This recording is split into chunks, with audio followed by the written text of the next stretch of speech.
Halo semua, perkenalkan nama aku Husain Akil. Aku merupakan salah satu peserta dari Dewong Social Impactor.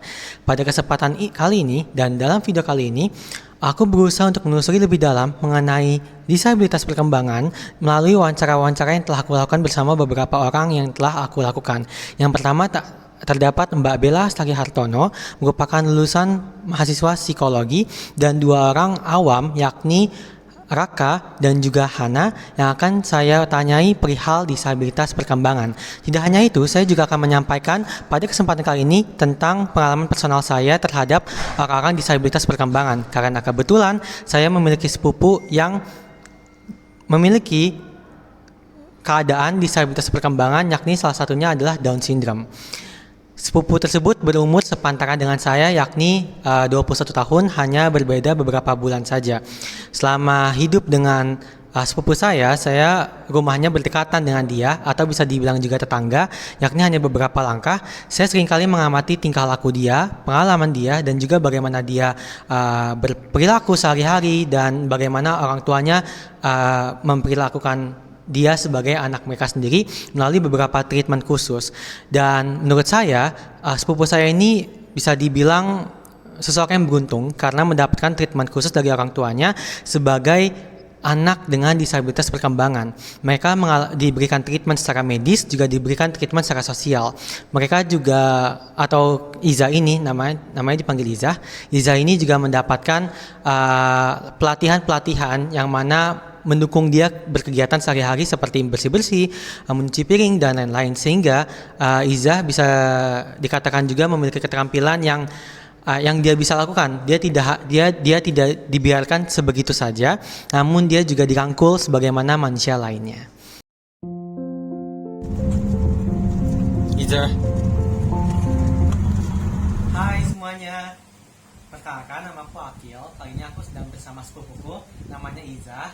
Sepupuku yang memiliki keterbatasan disabilitas yakni Down syndrome. Iza, say hello. Hai. Yeay. Perkenalkan, ini Iza sepupuku, dan Iza ini yang sering menemaniku sehari-hari di rumah karena dekat rumahku juga, beberapa langkah doang. Kadang Iza juga main di rumahku kalau mamanya pergi mengajar atau mamanya ke tempat pengajian. Aku sudah 21 tahun tinggal dekat dengan Iza, jadi aku sudah mengerti bagaimana memahaminya, bagaimana mengerti perilakunya, bagaimana ketika ia harus makan, dan lain-lain. Dan Iza ini juga memiliki beberapa keterampilan seperti melipat baju, mencuci piring, dan juga menjaga kumel. Buang sampah dia juga bisa, bahkan pokoknya hal bersih-bersih dia tuh udah jago banget deh. Jadi Iza ini bakal membantu aku juga untuk menganalisis studi kasus disabilitas perkembangan yang mana diselenggarakan oleh Dewong Social Impactor ini. Sampai jumpa pada konten aku berikutnya. Dadah. Hai semua, kali ini aku bersama dengan Mbak Bella, mahasiswa lulusan psikologi, dan kali ini kami akan memiliki wawancara yang bertemakan disabilitas perkembangan. Bagaimana, apakah Mbak Bella sudah siap untuk melakukan wawancara ini? Saya sudah siap. Baik, terima kasih Mbak Bella atas kesediaannya dan waktunya. Lalu langsung saja loncat ke pertanyaan pertama. Bagaimana pandangan Mbak Bella mengenai orang-orang dengan disabilitas perkembangan? Orang-orang yang mengalami disabilitas perkembangan terutama di Indonesia ya, mereka tuh masih lebih dikucilkan, dan orang-orang di Indonesia tuh kurang aware sama kebutuhan-kebutuhan mereka gitu. Sedangkan sebenarnya kebutuhan primary mereka adalah untuk bersosialisasi dengan lingkungan yang tanda kutip normal, jadi mereka bisa beradaptasi atau mengadaptasi sikap-sikap itu. Sedangkan orang-orang yang memiliki disabilitas ini cenderung dikucilkan, jadi mereka juga merasa terbatas ya untuk melihat atau mengadaptasi beberapa perilaku. Oke, baik. Jadi berdasarkan apa yang dikatakan oleh Mbak Bella, itu kita merefleksikan dengan realitas sosial yang ada ya. Bagaimana mereka menjadi korban sosial karena keterbelakangan mereka, karena perbedaan mereka. Jadi bisa dibilang mereka ini mengalami diskriminasi di tengah masyarakat. Oke, baik. Langsung ke pertanyaan kedua kali ya Mbak ya. Kenapa sih kita Mbak selaku bagian majority di masyarakat itu harus peduli sama orang-orang seperti mereka Mbak? Ya karena mereka memang sebenarnya butuh untuk kita tolong ya secara langsung maupun secara sosial gitu. Tidak untuk dikucilkan atau cenderung dibuat seperti di mocking gitu. Tapi kita tuh harus lebih aware terhadap perasaan mereka. Kalau mereka itu juga punya well-being yang harus kita perhatikan juga, dan tingkah perilaku kita yang mengucilkan mereka, membuat mereka itu sebagai bahan olokan itu juga sangat tidak membantu ya, dan membuat self esteem mereka itu jauh lebih jatuh. Jadi bisa dibilang diskriminasi yang mereka terima itu membuat mereka semakin terkucilkan dan mereka semakin tidak percaya diri kalau mereka tuh bagian dari masyarakat. Dan sulit untuk berkembang. Oh benar sekali, saya setuju di bagian itu Mbak, dan itu perlu banget untuk ditekankan. Lalu ke pertanyaan ketiga, ya, yang mana merupakan pertanyaan terakhir.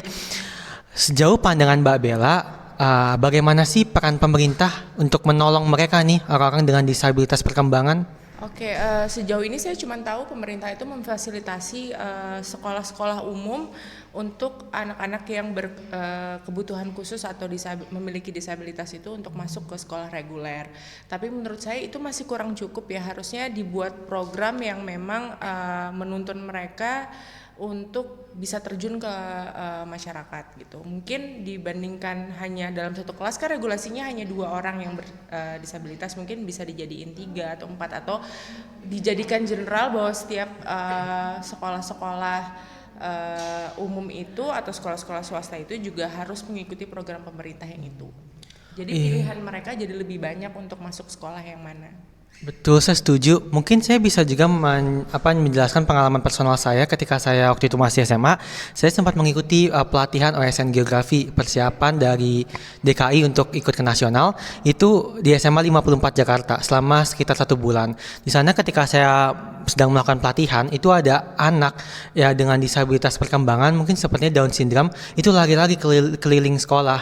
Mungkin saya merasa, hipotesis saya, mereka ini kurang dirangkul dengan program khusus gitu. Jadi seakan-akan mereka sekolah hanya memiliki waktu free time atau semacamnya, atau mereka hanya harus mengikuti program yang mana majority punya, kayak mahasiswa reguler biasanya. Itu mungkin yang kurang diperhatikan oleh pemerintah ya Mbak ya? Iya, dan harus lebih memperhatikan safety-nya juga ya ketika mereka terjun ke program-program pemerintah di pendidikan, bahwa harus ditanamkan juga ke anak-anak yang lain bahwa mereka itu harus ditemani, harus diajak main, harus diajak berdiskusi juga. Jangan kayaknya lebih cenderung banyak yang dibully ya, dalam tanda kutip ya, mereka ini dengan disabilitas yang mereka punya. Harusnya pemerintah itu lebih memperhatikan gimana caranya supaya anak-anak yang satu lingkungan dengan mereka itu lebih aware. Jadi kan kalau misalkan dari situ turun-temurunnya akan menjadi budaya yang baik.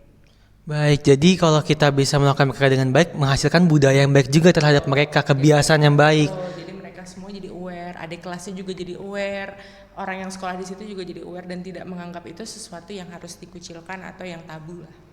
Setuju banget Mbak. Itu mungkin bisa dibilang juga kesimpulan dari akhir wawancara kita antara aku dengan Mbak Bella, merupakan wawancara yang insightful bagi aku, apalagi yang sedang baru mulai mendalami isu ini. Mungkin sekian dari wawancara tersebut. Terima kasih banyak Mbak Bella atas kerjasamanya, waktunya. Semoga kedepannya bisa sukses, dan juga harapan saya sebagai interviewer, mungkin orang-orang dengan disabilitas perkembangan bisa memiliki hak yang sama mengenai harapan mereka, masa depan mereka, seperti kita juga. Kalau kita bisa berharap untuk masa depan kita, kenapa mereka enggak? Begitu pula. Baik, terima kasih Mbak Bella atas kerjasamanya. Senang bekerja sama dengan Anda. Menurut pandangan aku tentang orang disabilitas itu adalah orang-orang yang perlu perhatian khusus, karena dari aku sendiri punya pengalaman pribadi. Aku pernah di satu sekolah di negeri yang ada salah satu anak disabilitasnya, dia punya kecerdasan yang lebih di atas rata-rata, tapi emang dia punya kekurangan di sisi lain. Jadi kita harus ekstra sabar ngadepin dia, terus kita harus ngasih tahu dia, terus harus ngomong. Tapi di sisi lain dia juga punya kelebihan. Jadi balik lagi, manusia itu punya sisi kekurangan dan kelebihan. Jadi kita sebagai manusia masyarakat yang normal harus siap menerima mereka, sabar menghadapi mereka, seperti itu. Terima kasih. Kalau mengenai tanggapan saya mengenai disabilitas perkembangan atau yang lebih dikenal sebagai orang-orang berkebutuhan khusus, yang pertama tentunya kita harus memberikan ekstra perhatian terhadap mereka. Bisa jadi dengan cara kita menjaga mereka lebih baik, atau mungkin kita memahami apa yang mereka inginkan, atau mungkin kita juga bisa membantu mereka untuk pergi ke terapis ataupun sekolah berkebutuhan khusus seperti itu yang pertama. Lalu berdasarkan pengalaman saya sendiri, kebetulan saya memiliki beberapa kerabat yang memang berkebutuhan khusus juga. Yang dilakukan oleh orang-orang terdekatnya adalah mengantarkan mereka ke terapi, memberikan mereka pendidikan secara ekstra, memang karena mereka daya tangkapnya tidak bisa disamakan dengan masyarakat pada umumnya seperti itu. Namun yang menarik juga, terdapat beberapa kerabat saya yang memiliki kebutuhan khusus ditempatkan pada lingkungan masyarakat pada umumnya, yang malah memberikan efek yang menurut saya pribadi positif terhadap mereka. Jadi mereka malah bisa beradaptasi dengan lingkungan yang seharusnya, dan lama-kelamaan mereka mungkin karena mereka terdorong untuk berorientasi dengan lingkungan tersebut, akhirnya mereka bisa mengikuti cara berkomunikasi dengan masyarakat sosial pada umumnya seperti itu. Itu menarik sekali. Lalu yang terakhir mungkin dari saya, mereka itu harus dialihkan, karena seperti yang saya pahami, di lain mereka memiliki kekurangan, mereka juga memiliki kelebihan yang harus dicari. Sebagai contoh, mungkin kerabat saya dialihkan ke olahraga ataupun musik seperti alat musik drum, di mana dia bisa menyalurkan rasa keingintahuan mereka dan rasa penasaran mereka lebih lanjut, sehingga mereka dapat tetap bersosialisasi sewajarnya masyarakat, dan karena mereka sebetulnya bukan memiliki kekurangan, tapi mereka adalah orang-orang yang spesial. Menurut saya seperti itu.